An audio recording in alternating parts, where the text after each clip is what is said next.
അപ്പോ എന്തായിരുന്നു ആ മാർക്കറ്റ് തകർച്ചയ്ക്ക് പിന്നിൽ? എല്ലാവരും തലപുകഞ്ഞ ആ സംഭവത്തിലേക്ക് നമുക്കൊന്ന് നോക്കാം. ഇന്ത്യൻ മാർക്കറ്റ് ഒറ്റയടിക്ക് താഴേക്ക്. നിഫ്റ്റി ഏകദേശം 500 പോയിന്റാണ് ഇൻട്രാഡേ ഹൈയിൽ നിന്ന് ഇടിഞ്ഞത്. ഇതൊരു സാധാരണ വീഴ്ചയായിരുന്നില്ല, ശരിക്കും ഒരു വൺ വേ ക്രാഷ്, ഒരു തിരിച്ചുവരവ് പോലുമില്ലാതെ. പക്ഷെ എന്തായിരുന്നു ശരിക്കുള്ള കാരണം? ആർക്കും ഒരു പിടിയുമില്ലായിരുന്നു. നമുക്കൊന്ന് അന്വേഷിച്ചാലോ? ആദ്യം സംശയിച്ചത് ഒരു അന്താരാഷ്ട്ര പ്രശ്നമാണ്, അമേരിക്ക-ഇറാൻ യുദ്ധഭീതി. അപ്പോൾ രസം എന്താണെന്ന് വെച്ചാൽ US, ഏഷ്യൻ മാർക്കറ്റുകളൊക്കെ സ്റ്റേബിൾ അല്ലെങ്കിൽ മുകളിലോട്ടായിരുന്നു. അടുത്ത സംശയം US ഫെഡറൽ റിസർവിൽ നിന്നുള്ള വാർത്തയായിരുന്നു. ഇൻട്രസ്റ്റ് റേറ്റ് കട്ടുണ്ടാവില്ലെന്നൊരു സൂചന. അങ്ങനെയായിരുന്നെങ്കിൽ ബാങ്കിംഗ് സ്റ്റോക്കുകളല്ലേ വീഴേണ്ടത്?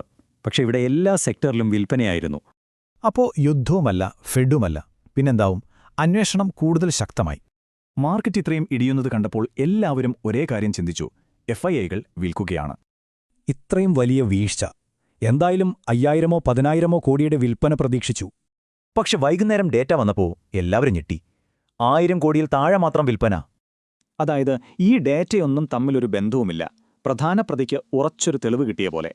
ട്രേഡേഴ്സിന്റെ അന്നത്തെ അവസ്ഥ ഈ വാക്കുകളിൽ വ്യക്തമാണ്. ഒരു തരം നിർത്താതെയുള്ള നോൺസെൻസ്. അപ്പോ നോക്കൂ, കാരമാനി പറഞ്ഞ ഓരോ കാര്യത്തിനും ഓരോരോ മറുവാദങ്ങൾ വന്നു. അങ്ങനെ പ്രധാനപ്പെട്ട കാരണങ്ങളെല്ലാം ലിസ്റ്റിൽ നിന്ന് പുറത്തായി. മാർക്കറ്റ് തകർച്ച ഒരു മിസ്റ്റീരിയായി തുടരുന്നു.